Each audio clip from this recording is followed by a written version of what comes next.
You ask Tiger to solve. This deals with linear equations with one unknown.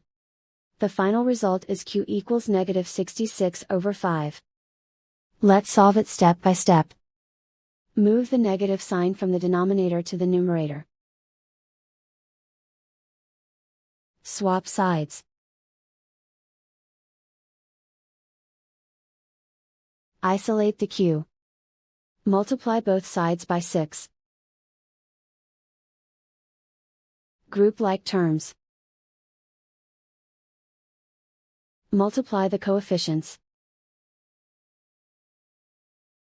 Simplify the arithmetic. Multiply the fractions. Simplify the arithmetic. Convert the q into a positive number. Multiply both sides by -1.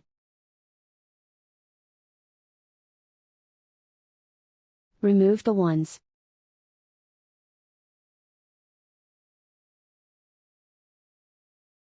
And so the final result is q equals -66/5.